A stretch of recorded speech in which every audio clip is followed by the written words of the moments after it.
সতী 4 প্রকার। তো উনি বর্ণনা করছেন যে প্রথম শ্রেষ্ঠ অদ্বিতীয়া সতী কারা? যারা নিজের পতি ছাড়া পৃথিবীতে অন্য কোনো পুরুষ আছে এই জ্ঞান করে না। একমাত্র আমার পতিই হলো পুরুষ, জগতে আর অন্য কোনো পুরুষের নাই, এই ভাবনা তারা, এরা মহাসতী। আমরা অত স্তরে যেতে পারবো না।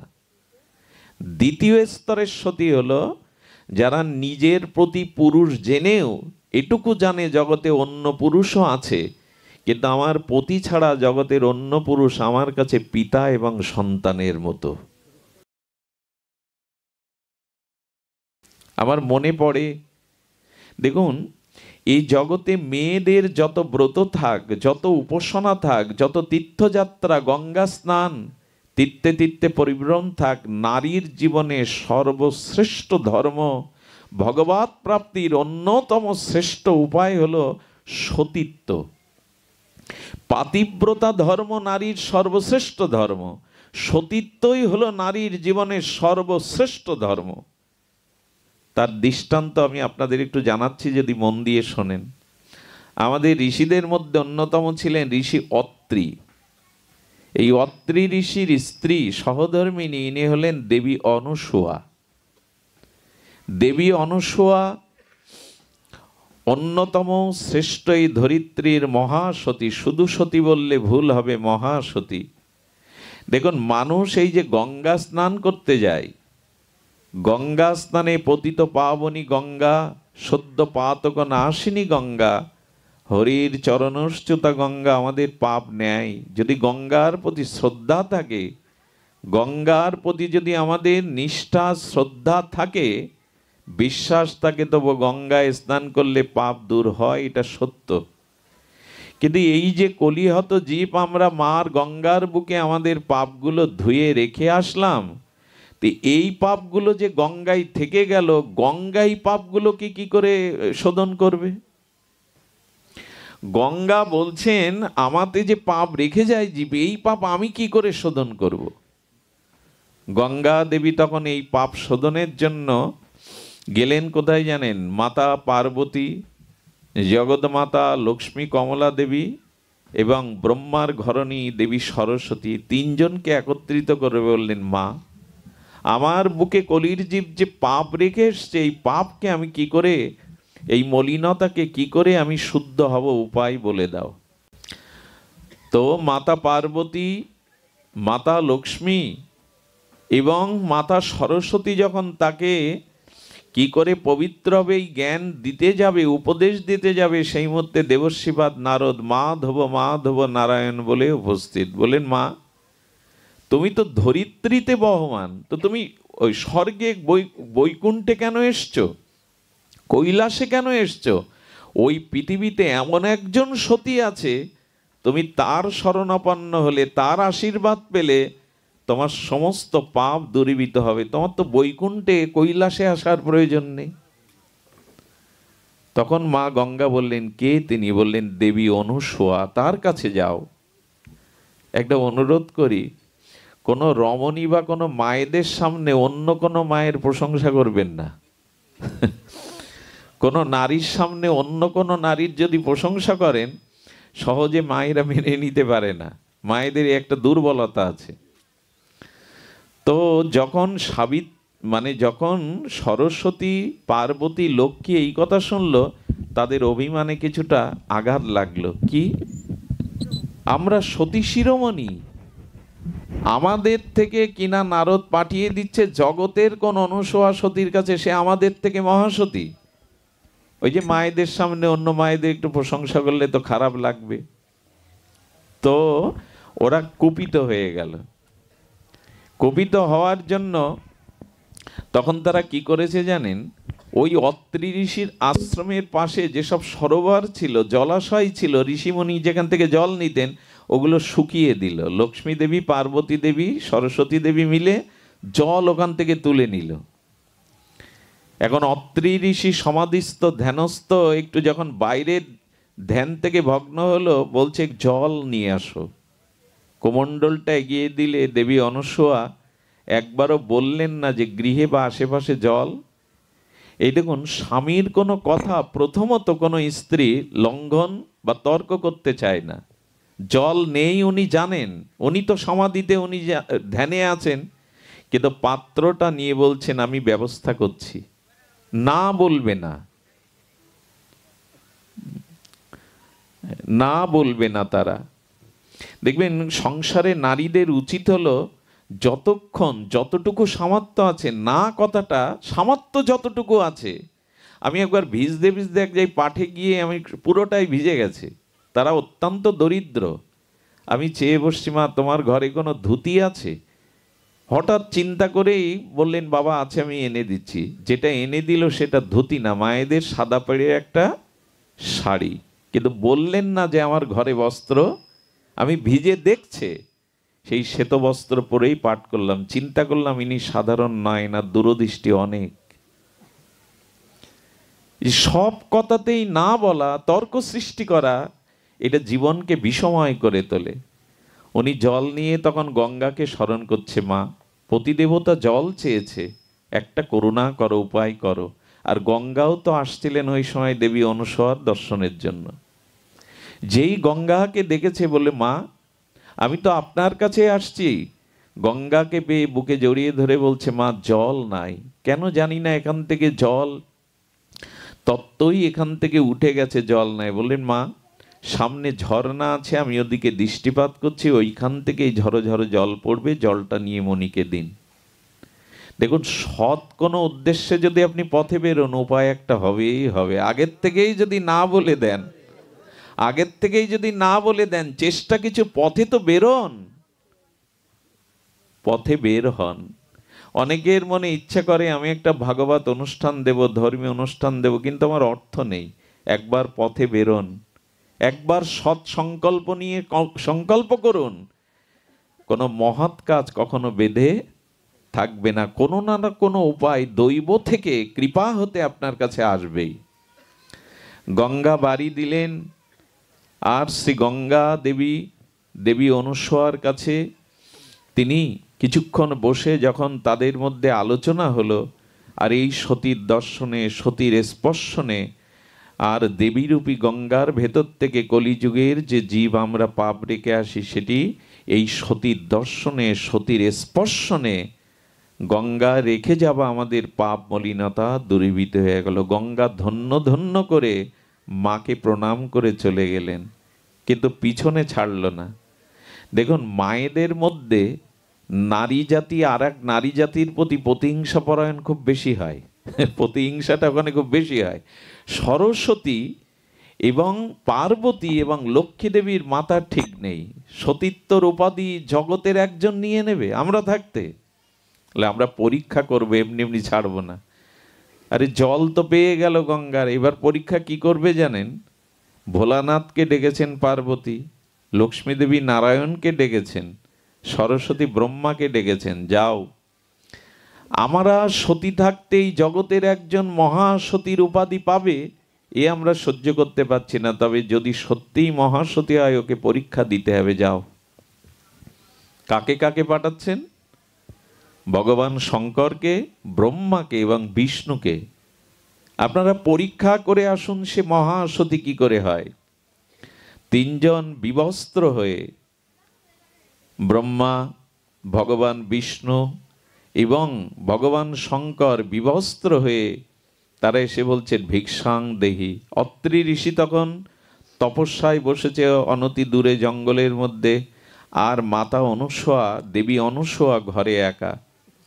যখন ভিক্ষাং দেহি বলেছে, তাদের ভিক্ষা দেওয়ার জন্য উপস্থিত হয়েছে, তখন বলছেন যে দেখো আমরা শুদ্ধ পবিত্র, দেহাবেশ আমাদের নাই, আমরা, আমাদের দেহাবেশ নাই, তো আমরা শুদ্ধ পরমাংশ, আমাদেরও ভিক্ষা দিতে গেলে, সেবা দিতে গেলে তোমাকেও শুদ্ধতার পরিচয় দিতে হবে, দেহে কোনো বসন রাখলে হবে না।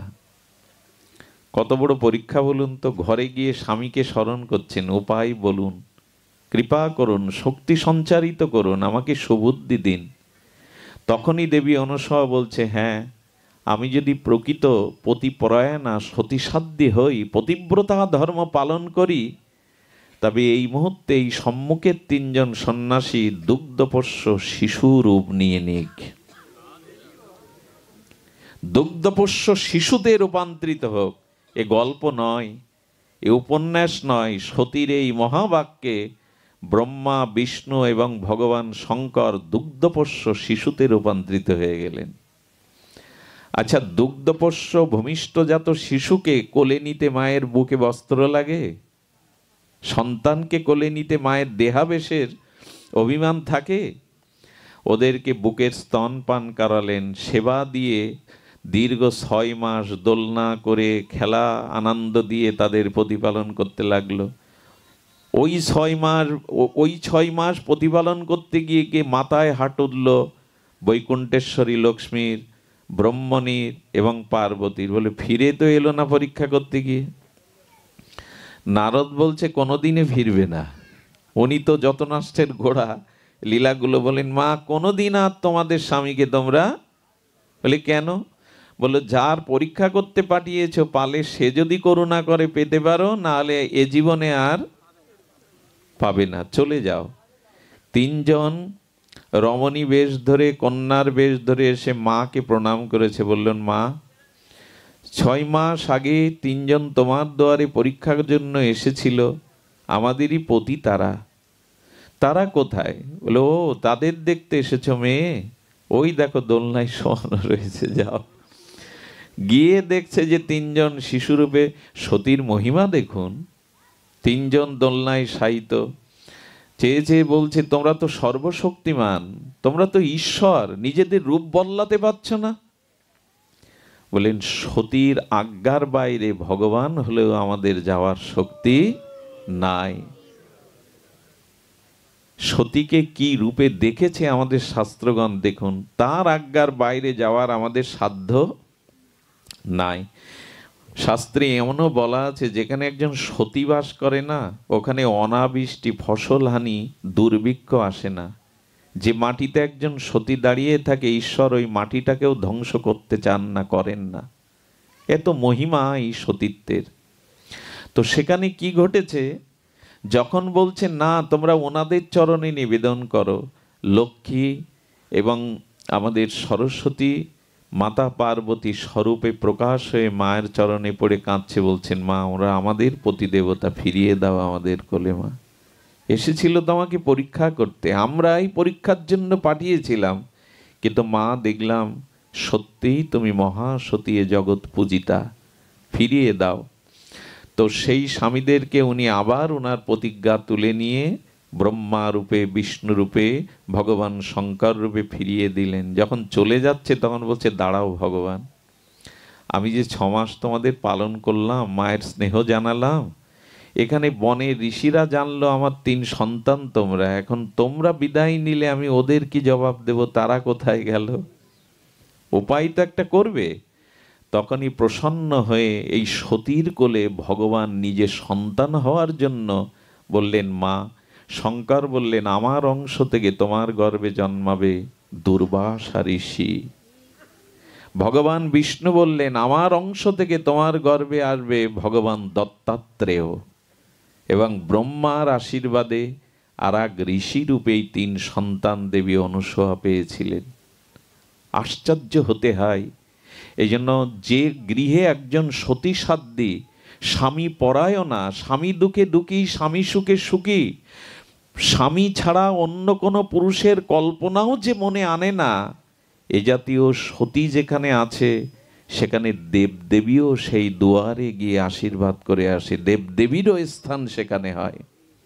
এই জন্য সুসন্তানের প্রথম সত্য হলো নিজের সতীত্ব শক্তিটাকে, নিজের সতীত্বটাকে অটুট করা। এগুলি ভাববার দরকার, নতুন করে আমাদের চিন্তা আসা দরকার। তো এই দেবী অনুসয়ার কাছে মা সীতা যখন বনবাসে যায় না, মা সীতাও গিয়েছিলেন। ঋষি অত্রির আশ্রমে যখন গেলেন, সীতাকে বলছেন, রঘুপতি রামচন্দ্র যাও মহাসতী মা দেবী অনুসয়ার উপদেশ নিয়ে এসো। চিন্তা করতে পারেন, জগৎলক্ষ্মী মা জানকী তাকে পাঠাচ্ছেন সতীর কাছে উপদেশ নিতে, সীতাকে। এই জগতের একজন মহাসতীর মহিমা দেখুন, স্বয়ং ভগবান ঋষির কাছে গেছেন, সীতাকে পাঠাচ্ছেন, যাও এই মহাসতীর আশীর্বাদ নিয়ে এসো। সীতা গিয়ে প্রণাম করলেন, জড়িয়ে ধরলেন দেবী অনুসূয়া, বাছারে স্বামীর জন্য বনবাসে এসেছি, এর থেকে বড় ধর্ম আর কি হতে পারে। কি মহিমা ছিল আমাদের ধর্মের। মা জানকী তিনি জনক রাজার কন্যা, মিথিলার অধিপতি রাজা হয়েও যিনি ঋষি, যেতে পারতেন না পিত্রালয়ে। স্বামীর বনবাস হয়েছে, তিনি যেতে পারতেন না পিত্রালয়ে।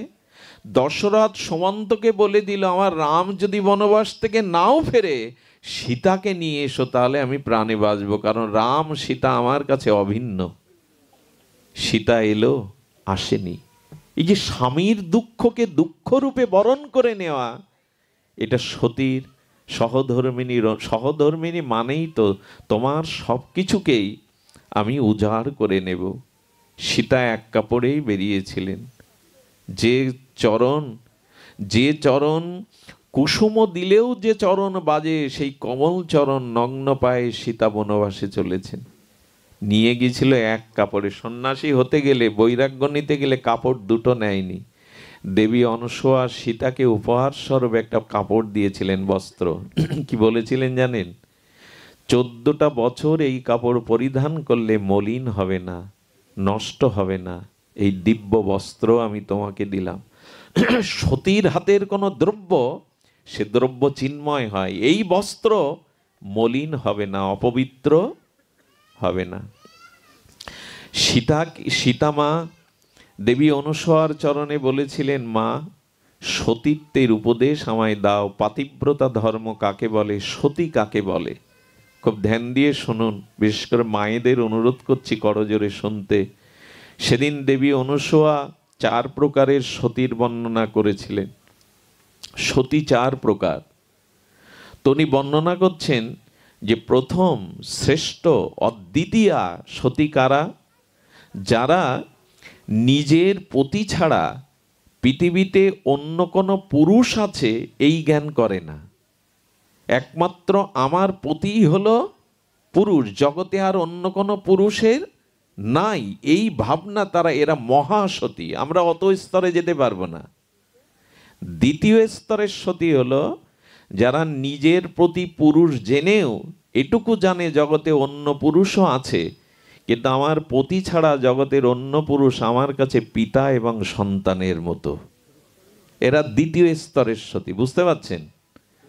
এরা আমার নিজের স্বামী পুরুষ, জগতে অন্য পুরুষও আছে, কিন্তু তারা আমার পিতা না হলে সন্তান স্বরূপ। এরা দ্বিতীয় স্তরের সতী। তৃতীয় স্তরের সতী হলো স্বামীর সংসারে মনোমতো স্বামী পাইনি, মনোমতো সংসার ভালোবাসা অনুরাগ পাইনি, তবু ধর্মের দিকে তাকিয়ে, বংশের দিকে তাকিয়ে, মর্যাদার দিকে তাকিয়ে তারা সব সহনশীল হয়ে ওই স্বামীকে নিয়েই জীবন কাটায়। বাহিরে কাউকে কখনো নিজের সুখের জন্য কল্পনাতে কোনো পুরুষকে মনে আনে না।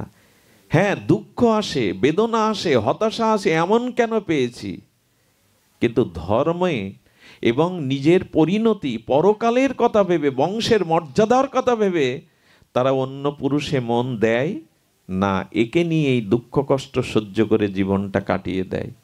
চতুর্থ সতী হলো তারা নিজের পুরুষ থাকতেও পরপুরুষে তাদের মন মাঝে মাঝে চলে যায়, কল্পনাতে চলে যায়, কিন্তু তারা ব্যস্ততার জন্য, লজ্জার জন্য, মর্যাদার জন্য চিন্তা করলেও, মনে স্থান দিলেও ঘর ছেড়ে, ঘরকে নষ্ট করে ভেঙে তার কাছে যায় না। চিন্তা আসতে পারে, কিন্তু বাস্তবে নিজের সংসার জ্বালিয়ে তারা চলে যায় না। এরা চতুর্থ বলেন। এই 4 প্রকার সতী যেখানেই ভগবানের সমস্ত আশীর্বাদ কল্যাণ সেখানে, এবং এই সতীর গর্ভেই জগতে আসে মহাপুরুষগণ, অবতারগণ এবং শ্রেষ্ঠ আদর্শবান ধার্মিক সন্তানগণ। আমি অনুরোধ করব সংসারগুলো দাও দাও করে জ্বলছে এখন। স্বামী স্ত্রীর সম্পর্কটা আমাদের সনাতন বৈদিক ধর্মে কোনো চুক্তি নয়, খাতা কলমে কোডে কোনো রেজিস্ট্রেটেড বিষয় নয়। ব্রাহ্মণকে, অগ্নিকে, দেবতাকে সাক্ষী রেখে বৈদিক মন্ত্রের উচ্চারণের দ্বারা আমরা যাকে গ্রহণ করি, এই গ্রহণটা জন্ম জন্মান্তরের। একটা জিনিস বলি, যাকে আমরা পেয়েছি, যেমন পেয়েছি তাতে সন্তুষ্ট হন। অন্যের দেখে কল্পনা প্রবণ হয়ে যান না। আপনার যোগ্যতা, কর্মফল অনুযায়ী আপনি যে সংসারে যাকে পেয়েছেন ওইখানেই ফুল ফোটাতে চেষ্টা করুন। চেষ্টা করলে পাহাড়েও ফুল ফোটানো যায়। ধৈর্য থাকলে, সতীত্ব থাকলে, নিজের ভেতরে যদি ধৈর্যশালীলতা থাকে, সুব্যবহার থাকে, তাহলে কত মাতালকেই, কত অসুরকেই সৎ চরিত্রবান করতে দেখেছি আমরা এই চোখে, এইটুকু বয়সে। পারে নাকি মায়েরা সেবা দিয়ে, ভালোবাসা দিয়ে তারা পাহাড়েও ফুল ফোটাতে পারে, দৈত্যকেও তারা দেবতা বানাতে পারে। এ ক্ষমতা মায়েদের আছে। মনে আছে সেই কথা? বলো না, মনে আছে সেই কথা? আরে এক স্বামী জুয়াখোর, মদখোর, স্ত্রী মানে সে সতী সাধ্বী রমণী, স্বামীর কাজে উপদেশ দিয়েও, বাধা দিয়েও যখন তাকে আটকাতে পারল না, তখন তাকে ছেড়ে দিল ভাগ্যের হাতে। তো নেশাগ্রস্ত, পরস্ত্রীতে আসক্তি হতে হতে জরাগ্রস্ত হয়ে গেল, হাত পা পড়ে গেল। তো স্বামীকে লোকের বাড়ি দাসীগিরি করে, ঝিগিরি করে খাওয়ায়। স্বামীর দিকে তাকে একদিন বলছেন, তোমার আর কোনো মনে ইচ্ছা আছে? জানালে আমাকে জানাতে পারো, আমি চেষ্টা করে দেখব। কি বলল জানেন? কারণ মানুষের শরীর বিদ্ধ হয়, মন বা বাসনা বা কামনা বিদ্ধ। দেখবেন মরার সময় আমাদের শরীর শিথিল হয়ে আসে, চোখে দেখতে পায় না, সমস্ত ইন্দ্রিয়গুলো তাদের কার্যকারী ক্ষমতা হারিয়ে ফেলে, অবশ হয়ে যায় শরীর। কিন্তু মন বিদ্ধ, মনে কোনো রোগ আসে না। মন তখন বলবতী হয়ে সারা জীবনের স্মৃতিগুলো মনে করতে পারে। কামনা কখনো বিদ্ধ হয়? বাসনা কখনো বিদ্ধ হয়? বিদ্ধ হয় না। শরীর বিদ্ধ হয়, কিন্তু কামনা বাসনা মন বিদ্ধ। এই জন্য মনে মনে ওই সময় চিন্তাগুলো উদয় হয়। তো সেই স্বামী কি বলছে জানেন? অমুক গ্রামে একজন অপূর্ব সুন্দরী গণিকা পতিতা আছে, আমি এক রাত্রি তার কাছে কাটাতে চাই। চিন্তা করতে পারেন? মানে তার বাসনা এখনো। স্ত্রী জানতে পেরে ওই গ্রামে সন্ধান নিলেন। সন্ধান নিয়ে সেই সুন্দরী গণিকার কাছে গিয়ে বললেন, দিদি, তোমার যদি কাজের দাসী লাগে তুমি এই অভাগিনীকে রাখতে পারো। পরিচয় দিলেন না, প্রথমে কিছু বললেন না। এই দেখুন, 6 মাস ধরে প্রাণ ঢালা সেবা করে তার কাছ থেকে বেতন নিত না।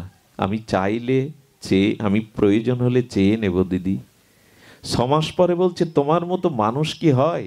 আরে এই যুগে তোমার মতো মানুষ পাওয়া, কিছু নিচ্ছ না, 6 মাস ধরে সেবা করে যাচ্ছ, মায়ের মতো, বড় দিদির মতো কিছু তো নাও। সেদিন হাত দুটো জড়িয়ে ধরে বললেন, একটা জিনিস আজকে চাওয়ার আছে, কথা দাও দেবে। তার স্বামীর ইচ্ছার কথাটা জানালেন। পতিতা হলেও সে তো মাতৃজাতি রমণী, কেঁদে ফেললেন। এরকম স্ত্রী পেয়েও এবং সতী পেয়েও যার এই প্রলোভন, বলে আমি তোমার ইচ্ছা পূর্ণ করব, তাকে নিয়ে এসো। এই ঘটনাটা চৈতন্য চরিতামৃতের পাতায় স্থান পেয়েছে। সাধারণ ঘটনা না, গল্প নয়, উপন্যাস নয়। ওই স্ত্রী, এই বিপ্রয়ের স্ত্রী তখন কি করলো জানেন? স্বামী ভালো করে হাঁটতে পারে না, তো তাকে ধরে করে নিয়ে যাচ্ছে সেই গণিকার প্রাসাদে। আর ওখানে একজন ঋষি তীরের উপরে বসে জঙ্গলে তপস্যা করছিলেন। জঙ্গলের পথ, ওর তো পা ন্যাগলা, বল নেই। ওই পাটা ঋষির, ধ্যানস্থ ঋষির গায়ে লেগে গেছে। ধ্যানের মধ্যে দিয়ে বললে, কেরে পাপিষ্ট, আমি তীরের উপরে এটা জাতীয় ভজন করছি, ক্লেশ কষ্ট স্বীকার করছি, এর পরেও আমাকে কষ্ট দিলি, কে তুই? আমি তোকে অভিশাপ দেব, আগামীকাল সূর্য উদয়ে যেন তোর মৃত্যু হয়। স্বামীকে পাশে বসিয়ে এই সতী হাহাকার করে উঠলেন, হে মুনি, হে আচার্য, ক্ষমা করুন, লঘু অপরাধে গুরুদণ্ড দিবেন না। আমার স্বামী অসুস্থ, অসাবধানতায় লেগে গেছে, ক্ষমা করে দিন। চোখের জলে চরণে যত নিবেদন করে, বলল, ঋষি বাক্য ফিরে আসে না, বৃথা হয় না, এ অভিশাপ খাটবেই। যখন কাঁদতে কাঁদতে অনুরোধ করতে করতে চোখের জলে শুনল না, তখন বলছে, শুনুন, তবে আমিও প্রতিজ্ঞা করছি আগামী কালের সূর্য উদয় হবে না যদি আমি সতী হই। বিশ্বাস করুন, সূর্য উদয় আর হয়নি। ব্রহ্মার টনক নড়ে গেল, সৃষ্টিই তো নষ্ট হবে যদি সূর্য উদয় না, ধ্বংস হবে, সমস্ত সৃষ্টিই তো রসতলে যাবে। ব্রহ্মা বিষ্ণু মহেশ্বর পরিকল্পনা করে বললেন ওই সতীর কাছে যান, সতী যদি অভিশাপ ফিরিয়ে না নেয় প্রতিজ্ঞা, তবে পৃথিবীর গতি থেমে যাবে, সৃষ্টি রসাতলে যাবে।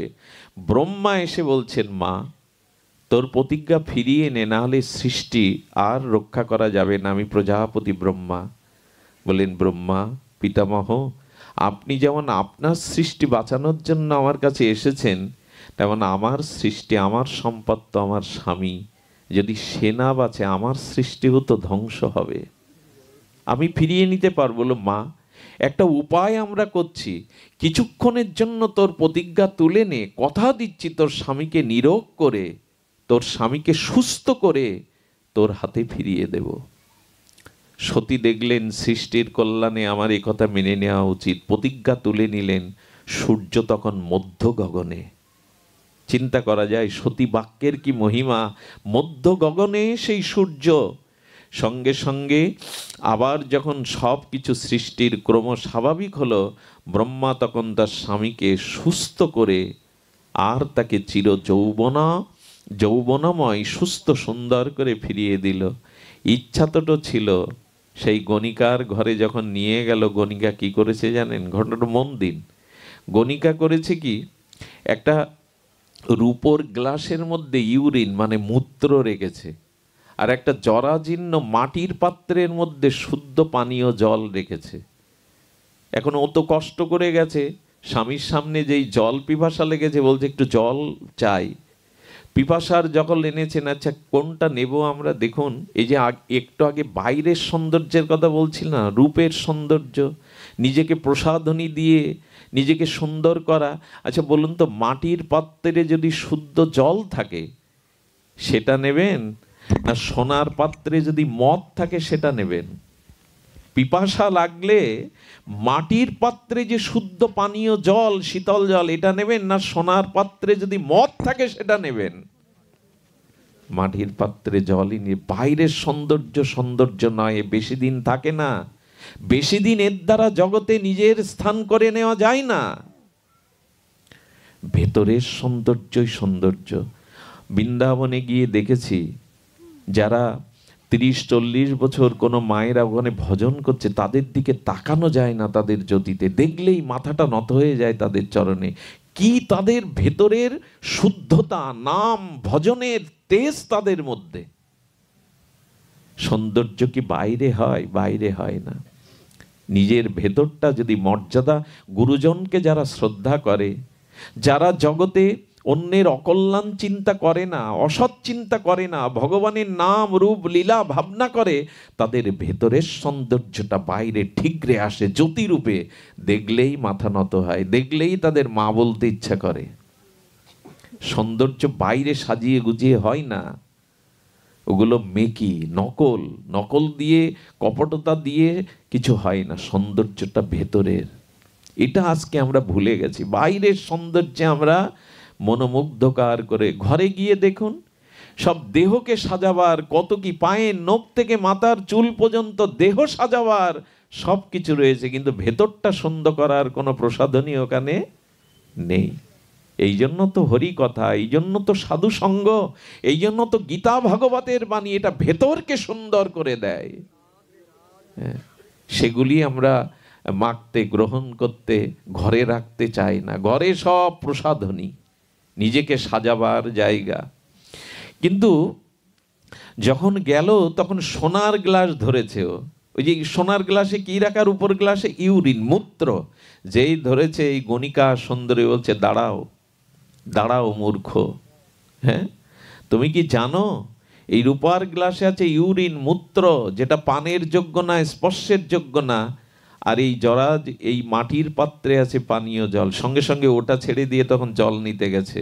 গণিকা তখন আটকে দিয়ে বলছেন, পাপিষ্ঠ মূর্খ, ঘরে এমন সতীসাধ্যী শুদ্ধ সতী থাকতে তোমার দৃষ্টি আমাদের মতো এই নরক পুতি দুর্গন্ধময়ের দিকে।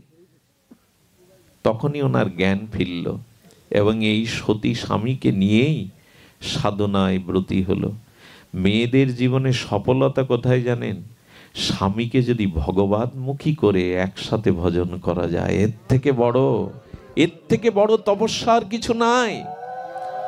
স্বামীকে যদি ধর্মমুখী করে একসাথে ভজন করা যায়,